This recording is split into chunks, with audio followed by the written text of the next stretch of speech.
I still remember the feel of that gun on my chest, cold and steady like it had all the time in the world, the officer leaning in so close I could count the coffee stains on his breath while he said, almost bored, "Get on the ground, princess, or I put a hole in that pretty little shirt." In that moment, it was just me, my own car pressing into my back, his finger way too close to the trigger, and this stupid thought running through my head that I might actually die on a quiet street in a nice neighborhood because one guy in a uniform decided he didn't like the way I existed. What he didn't know, what he never bothered to find out, was that the woman he was threatening like that was literally the last person in this state he should have pulled that stunt on. It had started like one of those perfect afternoons they put in real estate brochures: Oak Ridge Hills, all sunshine and manicured lawns, sprinklers going every driveway, holding something shiny, everything calm and controlled on the surface, and me just easing my midnight blue Porsche 911 down Maple Crest. After a long week, windows cracked, engine purring low, finally letting myself enjoy the one ridiculous thing I'd bought for me and only me. That car wasn't a gift. It wasn't an inheritance. It wasn't daddy's money. It was the physical receipt for 15 years of grinding. All-nighters in studios, clients trying to talk over me in meetings. Because you look young. Are you sure you're the lead architect? Paychecks that went straight to loans and savings while my friends were on vacation, you know what I mean? So I'm babying this car through the neighborhood, doing 25 and a 30, not on my phone, not blasting music, just letting my brain decelerate, and I roll up to the four-way stop at Maple and Birch like they train you to in driver's ed. Full stop, foot down, look left, right, left again. Literally count in my head 1, 2, 3, then ease off the brake and roll through.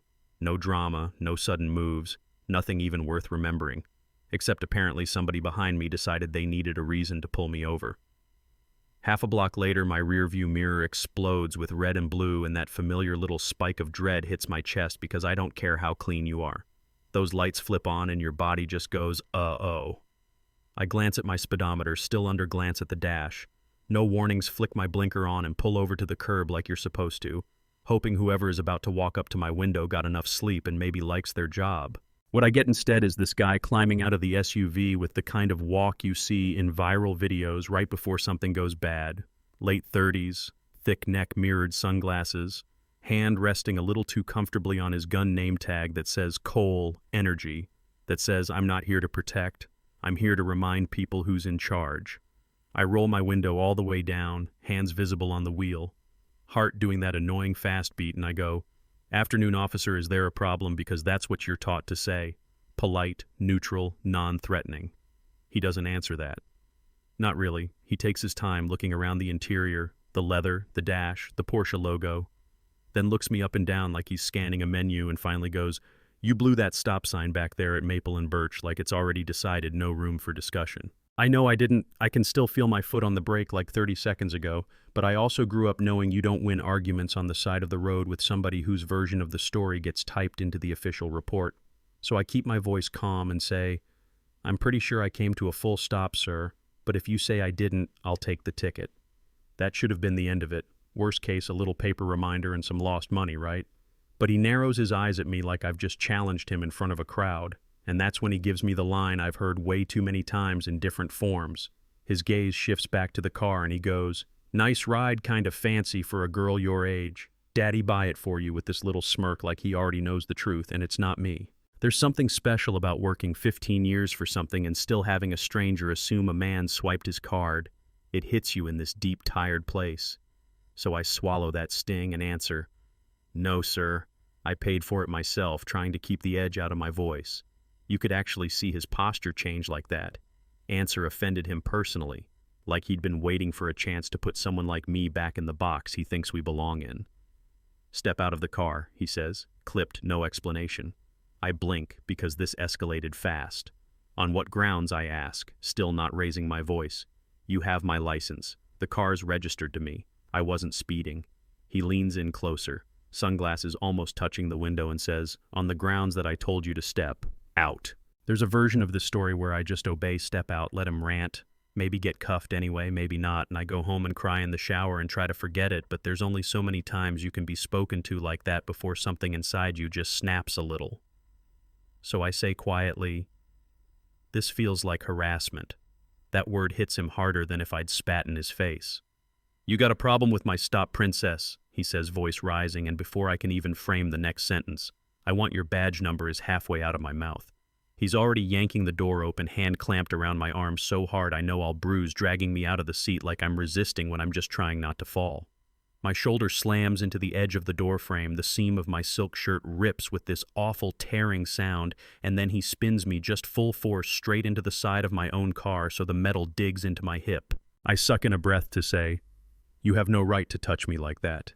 And that's when I feel it heavy and unmistakable and way too close, the cold circle of his gun pressed dead center into my chest. People always say time slows down in those moments, and I can confirm, yeah, it does. I remember the heat of the afternoon, the shimmer of the road, the reflection of his arm in the window, and his voice right by my ear, low and vicious. "Get on the ground, princess, or I'll put a hole in that pretty little shirt and see how tough you really are." Somewhere behind him, his partner gets out, skinny guy Shaw on the tag, and just leans on the hood of their SUV like it's a show. No, "Hey man, chill, no holster your weapon." Just this little amused smile while he watches his buddy press a gun into my chest over a made-up traffic violation. My hands are up as far as they can go with his grip on me, and I hear my own voice trying to stay controlled. I'm not resisting. There's no need for this. I'm not a threat. While every survival instinct in my body is screaming, there's every need he shoots back, and you can hear it. This deep resentment dripping out of him. "You rich people think rules don't apply. Time somebody taught you some respect." Then, like he's being generous, he finally pulls the gun back and holsters it with this little flourish, twists my arms behind my back and slaps the cuffs on so tight my fingers tingle, shoves me down to sit on the hot pavement next to my own car legs, folded under me in this twisted angle that hurts like hell, and tells me, "Sit there and shut your mouth while I do my job." The second he turns his back on me, his whole vibe flips. He keys his radio voice smooth and professional. One female in custody refused to identify, became combative during a routine stop, possible, resisting, just casually rewriting the entire interaction for the record, while I sit there sweating on the asphalt. Then comes the part where he goes through my car, like he's sure the universe owes him the satisfaction of finding something, dumping my purse out on the hood of his SUV, letting my wallet, keys, lipstick scatter, rifling through my glove box and service papers like he's searching for proof that I deserve what he just did. And the more he finds nothing, no drugs, no weapon, no outstanding anything, the tighter his jaw gets. When he finally gives up, he hauls me to my feet like I'm an object, walks me over to the back of his cruiser, pushes my head down so I don't hit the frame. Thanks for the courtesy, I guess. Shoves me inside on the hard plastic, closes the cage door with this heavy final sound, and before he goes around to the front, he leans in just enough to say, "Welcome to the real world." You know that phrase that sticks in your brain and just loops for months? That was it. Fast forward a little, and I'm sitting in this beige little hearing room in the Oak Ridge City building wearing a blazer that the public defender dug out of some closet because my shirt is ripped to hell wrists, still aching in phantom cuffs, facing a captain who looks like he'd rather be anywhere else, and a young prosecutor who hasn't learned yet how much of this system is about habit and assumptions. Across from me, in full uniform, badge polished, hair combed, is the same man who had his gun on my chest a few hours earlier, Officer Bradley Cole, and his partner Ethan Shaw, sitting behind him playing the supporting role, nodding at the right times.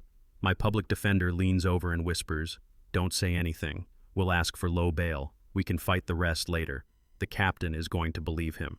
And honestly, if you've ever been through anything like this, you know that's not bad advice, it's survival advice.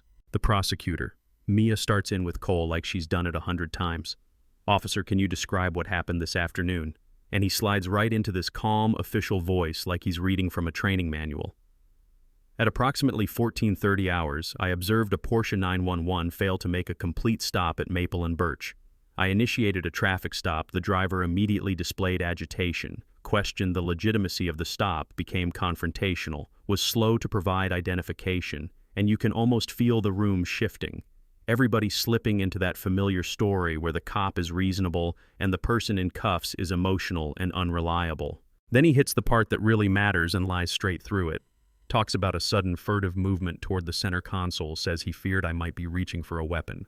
Says he drew his gun and held it at a low ready position away from her body and under oath in front of everyone. He looks at the captain and says, "At no point did I press my firearm against the defendant."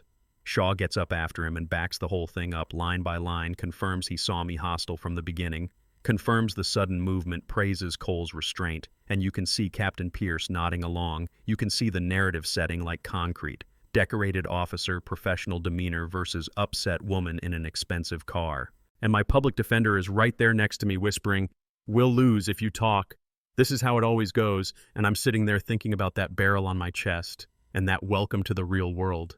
And this simple, stubborn voice in my gut goes, "Not this time." So when the captain asks if I want to make a statement before he sets bail and my lawyer almost breaks his neck, shaking his head, I stand up anyway. "Captain," I say, feeling my heart pounding but hearing my voice come out clear, "I need to correct some factual issues in the officer's testimony." He gives me that tired look officials reserve for people they assume are about to dig their own grave. "Your counsel has advised you to remain silent, Ms. Carter." With respect, I tell him silence is exactly what these two were counting on. I start with the part nobody in that room expects me to know, their own rules. "Your department's policy," I say, "requires dash cameras and body cameras to be activated for every traffic stop. Officer Cole was the driver.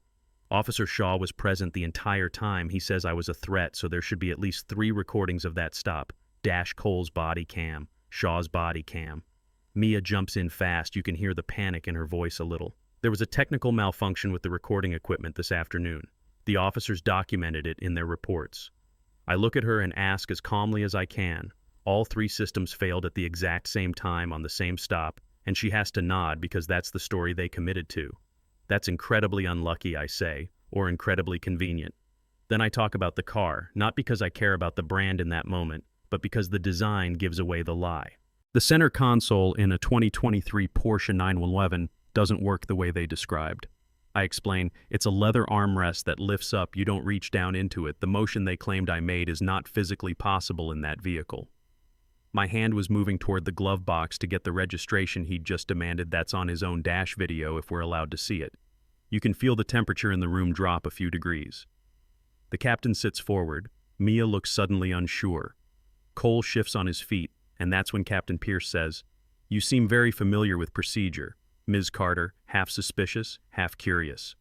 "I grew up with it," I say, "and there's one more thing everyone in this room deserves to know." I tell them the part Cole never cared enough to ask, the part I tried to say on the side of the road when he talked over me. On Maple Crest, I say, I tried 3 times to tell Officer Cole my name. He wasn't interested. He made assumptions about me because of my car and my address and my gender. He decided it didn't matter who I was. My name is Lauren Carter. My mother is Elaine Carter. She's the Attorney General of this state. You can almost hear the internal records scratch the way that name changes the lighting in the room. Mia's eyes go wide. Shaw's face drains of color, and for the first time since he walked in, Cole looks genuinely scared, like it's just dawning on him that he didn't rough up some anonymous princess. He pulled a gun on the one person his entire chain of command really doesn't want him touching. And right on that beat, the side door opens and in walks a man in a gray suit with a hard plastic case. Thomas Keene, chief investigator for my mother's office, who doesn't bother sitting down or easing into it. He just goes straight to the front, nods to the captain, and says, "Attorney General Carter asked me to present evidence relevant to this proceeding," sets the case on the table, pulls out a rugged hard drive like it's a piece of quiet revenge. "I understand there were technical malfunctions with the patrol car's recording systems," he says, eyes sliding toward Cole and Shaw for a second. "Fortunately, as part of the new state policy, all dash and body cam footage is uploaded in real time to a secure server that cannot be disabled at the vehicle level." You should have seen Cole's face, man. It went from cocky to ghostly in half a second. Thomas plugs in the drive, types a timestamp, hits play on the monitor hanging on the wall, and suddenly the whole room is in the front seat of that cruiser with them. We watch my car approach the stop sign from the dash cam view, clear as day. Brake lights on, complete stop, full 3 count, no roll, no near miss, nothing. We hear his voice over the in-car mic before the lights even flip on. "Check this out. Another Maple princess in a car her daddy bought, bet." She floats that sign, and Shaw chuckling, "Easy pull." Then Thomas switches to the body cam, and there I am at the window saying exactly what I remember saying. "Good afternoon, officer. Is there a problem?" Calm, polite, no attitude, and there he is immediately jumping to the accusation, never explaining, going straight into the daddy, "buy it for you" line with that little sneer. The contrast so sharp it actually makes people in the room shift in their seats. We watch him rip my door open on the footage, hear the fabric tear, see my body jerk, and then frozen in crisp high definition. We all see his own hand bring that gun up and plant it directly into my chest while his voice plays through the speakers. Word for cruel word. Get on the ground, princess, or I'll put a hole in that pretty little shirt. Not low, ready, not away from her body, not minimal force, just exactly what it was. A man with a badge using a loaded weapon to humiliate someone because he thought he could. Thomas lets it roll long enough to show him tossing my stuff, lying to dispatch bragging to his partner.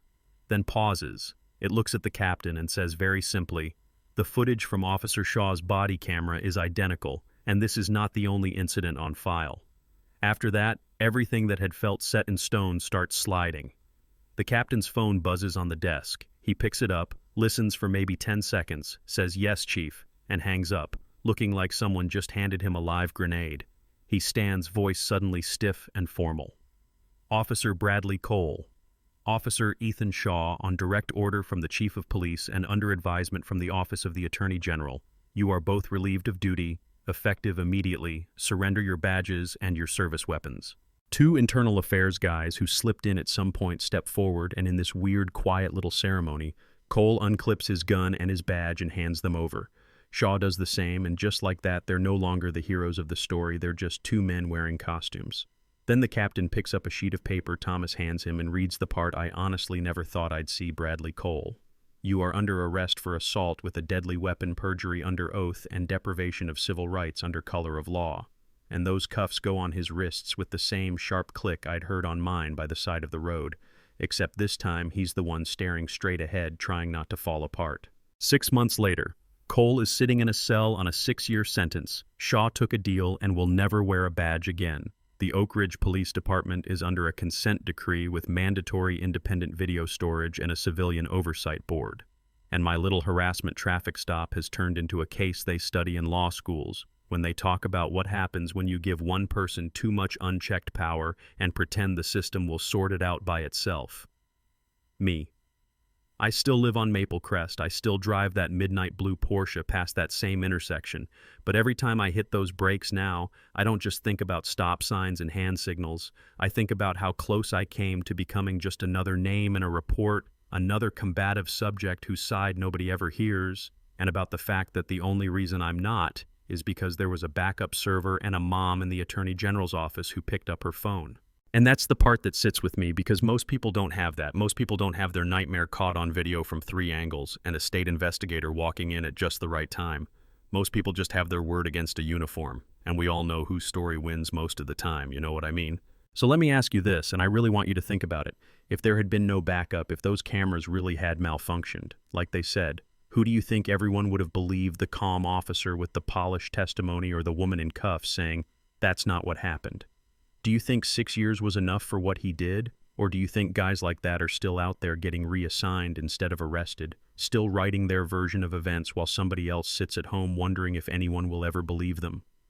Have you ever had a boss, a cop, a teacher, any kind of authority figure twist the story so you became the problem just because they knew they could get away with it? Tell me in the comments, argue with me if you want. Tell me if you think I only got justice because of who my mother is and what that says about how broken this whole setup is, because these are the conversations we have to keep having if anything's going to change. Hit. Like, if you think power without accountability is just a loaded gun waiting for the wrong moment, share this with someone who's ever felt small in front of a badge or a title, and subscribe so we can keep shining a light on stories that we're never supposed to see the inside of a courtroom, let alone the internet.